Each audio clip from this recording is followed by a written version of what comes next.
Party के पदाधिकारियों का नाम और पता। अध्यक्ष एसके मिश्रा, निवासी साईं बाबा अपार्टमेंट, रोहिणी सेक्टर 9, दिल्ली। इतम मिश्रा जी अध्यक्ष हैं भाई। मुझे कोई एतराज नहीं है, किसी भी जाति का आदमी बने अध्यक्ष, लेकिन जिस तरह से आज प्रशांत किशोर माइक को हाथ में लेकर के हाथ हिला हिला ढिंढोरा पीटा है कि मैंने दलित कार्यवाहक अध्यक्ष बनाया, दलित कार्यवाहक अध्यक्ष बनाया, तो बिहार के जनता को यह क्यों नहीं बताया कि चाबी हम अपने ही पास रखे हैं, एक एसके मिश्रा जी को ही हम अध्यक्ष बनाए हैं। यानी मेरी सोच सामंती है। आज अब पूरे भारत में जो ये तथाकथित झाड़ू लेकर घूमा करता था कि मुझसे विद्वान आदमी कोई नहीं है, अब आया ऊंट पहाड़ के नीचे कि बाबू अरविंद भाई घोटाला कर सकते हो, जेल में रह के मुख्यमंत्री हो सकते हो, लेकिन आईआईटी का एमटेक अब तुम्हारे माथा पाके बैठ गया। भारतीय संस्कृति और बिहार की संस्कृति है कि सबसे पहले आज प्रशांत किशोर जी को मैं हृदय से धन्यवाद देता हूं कि उन्होंने भारतीय परंपरा को न अपनाते हुए अपनी पार्टी को दूसरी बार लॉन्च किया है। नमस्कार दोस्तों, लोकतांत्रिक आवाज़ में आपका स्वागत है। मैं रजनीश सिंह तोमर भारत की जनता को हाथ जोड़कर नमस्कार करता हूं।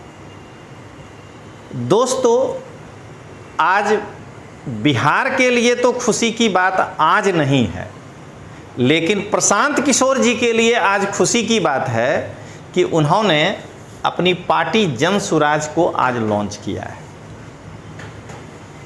आज उसी पर हमने एक शीर्षक बनाया है कि बिहार के दलितों के साथ छल। प्रशांत किशोर के इस छल को तोमर सर ने किया एक्सपोज, मैं अभी करने जा रहा हूं।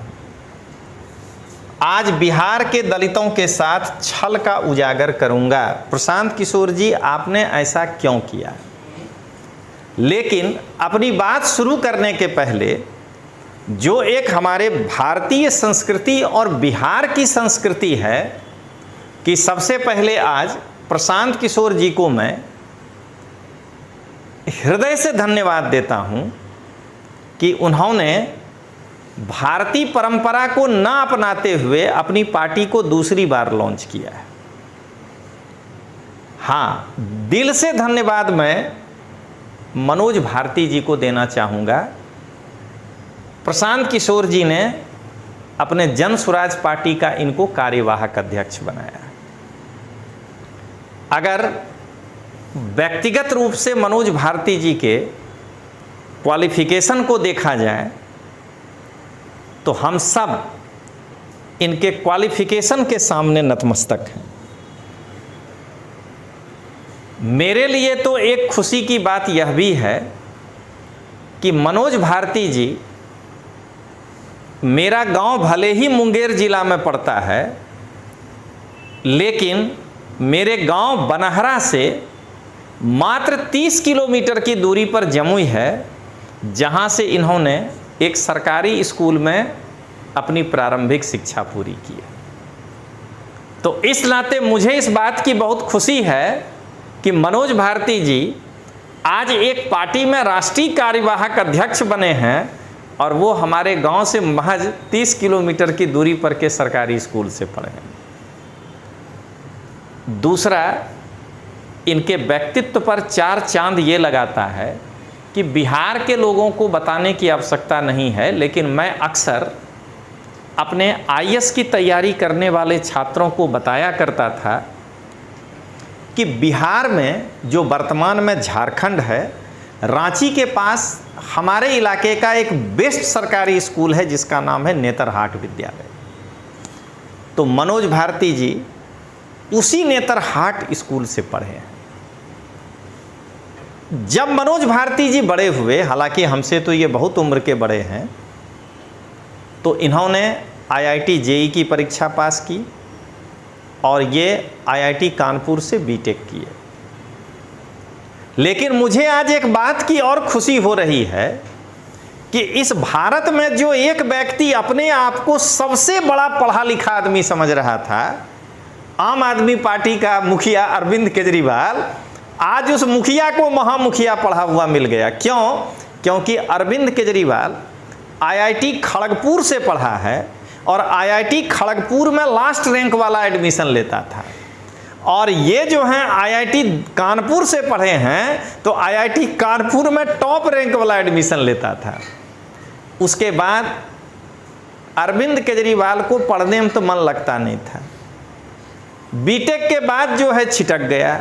लेकिन ये अपने, आज मुझे खुशी इस बात की है कि ये फिर आईआईटी दिल्ली में जाकर एमटेक किए।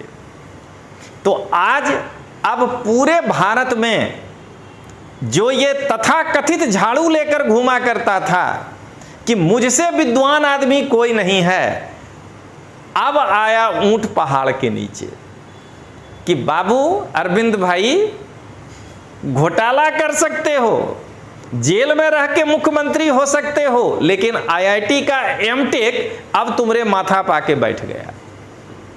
और मुझे एक और बात की खुशी है, अरविंद केजरीवाल का यूपीएससी में रैंक बहुत पीछे होगा, तभी जाके उसको इनकम टैक्स मिला। क्यों? क्योंकि जिस वक्त अरविंद केजरीवाल यूपीएससी पास किया था उसमें ट्रेंड था पहले आईएएस, उसी में बीच में लोग आईएफएस बनते थे, फिर आईपीएस, फिर जाके आईआरएस। तो मनोज भारती जी आईएफएस थे। तो आज एक तथाकथित पढ़ा लिखा और तथाकथित अपने को इनकम टैक्स में कमिश्नर बताने वाला, जो कमिश्नर हुआ नहीं था, उसको जो है आज ये मनोज भारती जी गर्दा उड़ा दिए हमरे बिहार के भाषा में।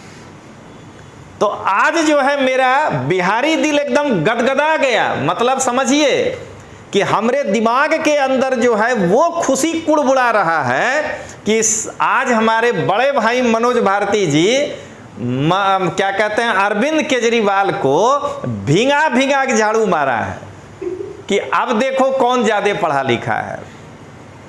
इतना समझने के बाद आप समझ गए होंगे कि मुझे मनोज भारती जी के प्रति बेहद सम्मान है। लेकिन अब मुद्दे पे आते हैं। इस बहरूपिये ने, मैं चुलबुल पांडे को बहुत पहले से जानता हूं, इस चुलबुल पांडे की कोई विचारधारा ही नहीं है, जो रुपया देगा ये उसी के साथ काम करेगा। ये पहले 14 में भाजपा के साथ काम किया, यानी इसका क्या विचारधारा हुआ, भाजपा का काम हुआ, छिटक गया, चला गया केजरीवाल के साथ काम करने, फिर छिटका तो नीतीश कुमार के पार्टी में तो जाकर पद ही ले लिया, राष्ट्रीय महासचिव बन गया, फिर दीदी के साथ काम किया। अरे भाई कोई एक विचारधारा पे टिको भाई, तुम तो हमरे बिहार में कहा जाता है बिन पेंदी का लोटा हो रहे चुलबुल पांडे। हम बता रहे हैं कि 2025 के चुनाव के बाद तुम क्या होगे। बिहार में कहता है डगरा पर का बैगन हो जाओगे अगर तुम्हारा यही वाला हाल रहा तो। इस व्यक्ति ने आज पूरी तरह से एक सामंती सोच के आधार पर हमारे इतने क्वालिफाइड मनोज भारती जी को कार्यवाहक अध्यक्ष बनाया। अरे चुलबुल पांडे, पार्टी का अध्यक्ष काहे नहीं बनाया इनको तुम? 2025 में चुनाव कराएंगे, मतलब तब तक पार्टी में अपना सब कार्यकर्ता नियुक्त कर दोगे और उसके बाद फिर जो है इनसे अभी 4 महीना काम करा लोगे, और जब पार्टी मजबूत हो जाएगी, जब तुम चिराग पासवान जी के वोट बैंक में सेंध मार दोगे इनके थ्रू, और उसके बाद कहोगे कि टाटा अब जो है आप जो है काम करिए, राज्यसभा में आपको भेजेंगे। दोस्तों मुझे मालूम है कि आपको मेरी बात पे भरोसा नहीं होगा, तो अब मैं दिखाता हूं। चुलबुल पांडे ने पहले तो बिहार की जनता के साथ छल किया कि जिस पार्टी को वो पहले ही रजिस्टर्ड 2022 में करा चुका था, उसका दोबारा लॉन्चिंग करके बिहार की जनता को ये बता दिया कि हम पे भरोसा मत करना, हम ऐसा ही धोखा देंगे तुमको। आज हम अपने बिहार के भैया बहन चचा चाची सबको समझा रहे हैं, बाबा दादी सबको, कि दुनिया पर भरोसा कर लीजिएगा। दिन को कोई रात कहे उसको रात समझ लीजिएगा, चुलबुल पांडे पर भरोसा नहीं करिएगा। क्यों? क्योंकि इस चुलबुल पांडे का ये थोड़ा सा चुलबुलीपन देखिए, मैं आपको दिखाता हूं। ये चुनाव आयोग के साइट से लिया हुआ है, जिसको चुलबुल पांडे तो छोड़ दीजिए, इस दुनिया का बड़े से बड़ा तानाशाह भी, मैं जानता हूं चुलबुल वही है इसलिए बोल रहा हूं, नकार नहीं पाएगा। Name of the applicant party, हमारा बिहार का लोग सब एकदम दिल थाम के देखिए, एक बेहतरीन सिनेमा आ गया है और उस सिनेमा का डायरेक्टर जो है वो चुलबुल पांडे है। आवेदक का नाम जन स्वराज। इस पार्टी के द्वारा 2 अखबार में इसने ऐड दिया था। एक अखबार है सिख टाइम्स 8/8/2022 और एक में दिया था कौमी पत्रिका 9/8/2022। जब आप निर्वाचन आयोग में अपनी पार्टी को रजिस्टर्ड कराने के लिए अप्लाई करते हैं तो 1 माह के अंदर आपको 2 किसी अखबार में अपने पार्टी के नाम का एडवर्टीजमेंट देना होता है और उसमें सारा डिटेल्स देना होता है कि अध्यक्ष कौन है, कोषाध्यक्ष कौन है, सब। और अगर किसी को उस पर ऐतराज हो तो वो निर्वाचन आयोग में अपील करेगा। बिहार की जनता पहले ये समझिए कि सिख टाइम्स बिहार में कौन देखेगा। सबसे पहले अगर चुलबुल पांडे को जन स्वराज का देना था एडवर्टीजमेंट तो हमरे न भारत में देता, आर्यावर्त में देता, हिंदुस्तान में देता, बिहार के अखबार में देता या दिल्ली के अखबार में देता। अगर इसमें पता दिया है दिल्ली का तो सिख टाइम्स कोई बहुत फेमस अखबार तो है नहीं, पंजाब केसरी में देता, टाइम्स ऑफ इंडिया में देता, तो ये किस में दिया? सिख टाइम्स में। मतलब किसी को पते नहीं चले कि चुलबुल जी अखबार जो है पहले से पार्टी जो है बना लिए हैं। और कौमी पत्रिका ये कौन अखबार है भाई? मैं अखबार के विश्वसनीयता प्रश्न नहीं उठा रहा हूं। मेरा कहना है कि अगर हमको ही जन स्वराज पर कोई आपत्ति जताना होता तो मैं तो कौमी पत्रिका नहीं पढ़ूंगा। ये चीज़ जो है ये एक अंग्रेजी अखबार में देना होता है और एक हिंदी अखबार में देना होता है। तो अंग्रेजी अखबार में the Hindu, Times of India, Asian Age ऐसे अखबार को छोड़ करके द सिख टाइम में दिए हैं। इधर पंजाब केसरी से लेकर के, हिंदुस्तान से लेकर के, अमर उजाला से लेकर के ऐसे अखबार को छोड़कर कौमी पत्रिका में दिए हैं। अब मैं इस पर भी आ रहा हूं। अगर चुलबुल पांडे गुपचुप तरीके से ही पार्टी लॉन्च करके चला जाता तो हम मान लेते कि पैसा नहीं होगा, सस्ता अखबार में 200-400 रुपया का ऐड दे दिया। जो पार्टी के लॉन्चिंग में करोड़ों रुपया खर्च कर सकता है, विदेश से मेहमान अपने पैसा से आएगा जिसको ये बुला सकता है, तो ये एडवर्टीजमेंट क्यों नहीं? टाइम्स ऑफ इंडिया में एक एडवर्टीजमेंट का 1 लाख लेता मान लेते हैं, 2 लाख रुपया लगता है। तो यहाँ चुलबुल पांडे ने अत्यंत चालाकी के साथ इस पार्टी का गठन किया। अब आइए दोस्तों, मैं क्यों कह रहा हूं कि प्रशांत किशोर जी की सोच सामंती है। उन्होंने जैसे ही कहा ना कि मैं मनोज भारती जी को कार्यवाहक अध्यक्ष नियुक्त कर रहा हूं, मैं तो आईएएस के बच्चों को मार्गदर्शन देता हूं पिछले 24 साल से, मैं तो चाणक्य हूं, मेरा दिमाग खिसक गया कि अध्यक्ष कौन है इस पार्टी का। क्यों? क्योंकि बिना अध्यक्ष के कार्यवाहक अध्यक्ष कैसे काम करेगा। तो पहले तो मुझे लगा कि चुलबुल जी खुद इतने हैं प्रशांत किशोर, लेकिन यह आदमी इतना चालाक है, इतना शातिर दिमाग का है। मुझे गुस्सा इसलिए आ रहा है कि मुझे इसमें मेरे बिहार का जो है नुकसान दिखाई दे रहा है, इसलिए मैं अपने बिहारियों का नुकसान नहीं होने दूंगा। अब जरा देखिए दोस्तों, मैं आपको एक खेला दिखाता हूं। ये है दोनों अंग्रेजी अखबार में, एकदम भारत के बेहतरीन अंग्रेजी और भारत के बेहतरीन हिंदी अखबार में। सर्वसाधारण को यह सूचित किया जाता है कि राजनीतिक दल जन स्वराज पार्टी के नाम से रजिस्ट्रीकृत होना प्रस्तावित है। इसका कार्यालय suite number 2, first floor Dakshineswar building 10 Hailey road Nai Delhi. Party का रजिस्ट्रेशन दिल्ली में, होशियारी बिहार में। आज मुझे लालू प्रसाद जी का एक उदाहरण याद आ रहा है, जबकि मैं लालू प्रसाद जी के किसी भी सिद्धांत से सहमत नहीं हूं। उन्होंने एक बार कहा था कि ये बिहार कोई चारागाह नहीं है कि कोई कहीं से आएगा और चर के चला जाएगा। मैं आज बिहार की जनता को ये विनम्र निवेदन करना चाह रहा हूं कि इस व्यक्ति से पूछिए कि तुम गांव-गांव यात्रा कर रहा था बिहार से, आप पार्टी का रजिस्ट्रेशन तुम दिल्ली से कराया, तुम पार्टी का रजिस्ट्रेशन बिहार से क्यों नहीं कराया? अब देखिए जरा दोस्तों, पार्टी के पदाधिकारियों का नाम और पता। अध्यक्ष एसके मिश्रा, निवासी साईं बाबा अपार्टमेंट, रोहिणी सेक्टर 9 दिल्ली। इतम मिश्रा जी अध्यक्ष हैं भाई। मुझे कोई एतराज नहीं है, किसी भी जाति का आदमी बने अध्यक्ष, लेकिन जिस तरह से आज प्रशांत किशोर माइक को हाथ में लेकर के हाथ हिला हिला ढिंढोरा पीटा है कि मैंने दलित कार्यवाहक अध्यक्ष बनाया, दलित कार्यवाहक अध्यक्ष बनाया, तो बिहार के जनता को यह क्यों नहीं बताया कि चाबी हम अपने ही पास रखे हैं, एक एसके मिश्रा जी को ही हम अध्यक्ष बनाए हैं। यानी मेरी सोच सामंती है। मैं फिर बता रहा हूं, कई पार्टियों में मिश्रा जी अध्यक्ष हैं, कई पार्टियों में सिंह भी अध्यक्ष है, इसमें कोई बुराई नहीं, यादव भी अध्यक्ष हैं, लेकिन जनता को यह बताना कि मैंने दलित का चयन किया है, अब पर्दे के पीछे से पार्टी का अध्यक्ष जो है वो मिश्रा जी को बना के रखना, और वह व्यक्ति दिल्ली में रहता है बिहारी मेरे ही जैसा।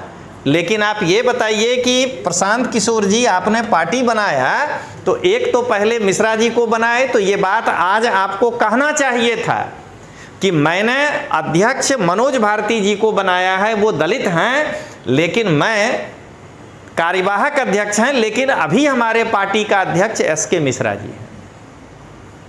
अब आइए, ये भी दिल्ली। अब इनके पार्टी के महासचिव कौन हैं? General secretary, second powerful post, Vijay Sahu, निवासी 31 D block, main road, Paschim Marg, Basant विहार, दिल्ली। भाई आपकी पार्टी रजिस्टर्ड दिल्ली में है ना। अब आइए, कोषाध्यक्ष अजीत सिंह, निवासी पिरपैंती शहर, गोवा, पिरपैंती अंचल, बनियापुर जिला, सारण, छपरा। अब तो आप और फंस गए। उसके बाद आपने अजीत सिंह को बनाया है, यानी पहला 3 पावरफुल पद आप दिए हैं मिश्रा जी को, साहू जी को और सिंह साहब को, जिसमें से कोई दलित नहीं है। और आप कार्यवाहक अध्यक्ष जिनको बनाए हैं, कार्यवाहक अध्यक्ष क्या होंगे? Acting chairman. जब चेयरमैन नहीं होगा तो एक्ट करेंगे, यानी उनको हर बड़े फैसले के लिए मिश्रा जी से ही पूछना पड़ेगा। और मिश्रा जी बिहार में होंगे नहीं, मिश्रा जी होंगे रोहिणी में, दिल्ली में। अब एक बात बताइए बिहार के लोग, आप अपने इस बिहारी बेटा को जरा ध्यान से सुनिएगा, मैं बार बार यही कहूँगा, बिहार के नुकसान में अगर रत्ती भर भी कोई आदमी योगदान देता है तो मैं नहीं, हर बिहारी बेटा का ये कर्तव्य बनता है कि उसको एक्सपोज करो। अब आइए दोस्तों, अगर ये कहते कि भाई हमको कोई रजिस्ट्रेशन दिल्ली में कराए थे तो सब एड्रेस दिल्ली वाला मिल गया, काहे? अगर कोषाध्यक्ष सारण यानी छपरा का हो सकता है, यानी 841 पिन कोड वाला हो सकता है, 8 पिन कोड बिहार का होता है, तो 2 पिन कोड 1 काहे है? 2 दिल्ली वाला को काहे बनाए हैं? भले वो बिहार के रहते हैं। इसका मतलब है कि पहले प्रशांत किशोर जी अपनी राजनीति दिल्ली में चमकाना चाहते थे। प्रशांत किशोर जी सबसे पहले, अब जरा बिहार की जनता समझिएगा इस आदमी के चालाकी को, कि यह व्यक्ति बीजेपी इसलिए ज्वाइन किया था 2014 में कि ये बीजेपी के अंदर की कमियों को जान करके दिल्ली में पार्टी का रजिस्ट्रेशन इसलिए कराया कि इसके थ्रू इसको राष्ट्रीय पार्टी बना सकें। लेकिन नरेंद्र मोदी साहब और अमित शाह जी के सामने इनका चलबे नहीं किया।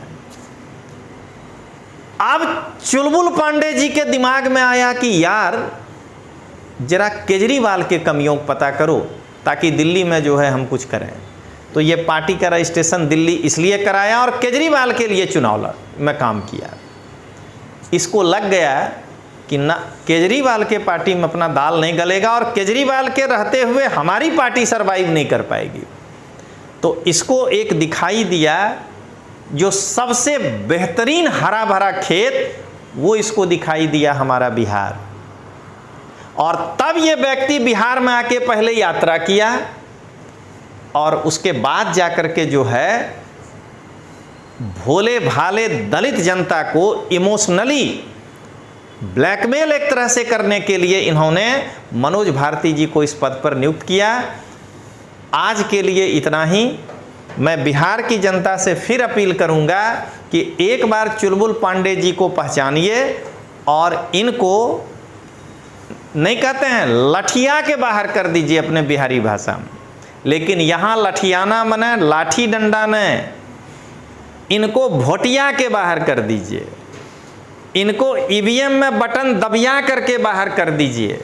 उसके बाद ही आदमी अपना नया आशियाना खोजने के लिए भारत में घूमते रहेगा और कहीं जो है शून्य में खो जाएगा। चलिए दोस्तों, फिर मिलेंगे तब। जय हिंद, जय बिहार, जय बिहार, जय बिहार।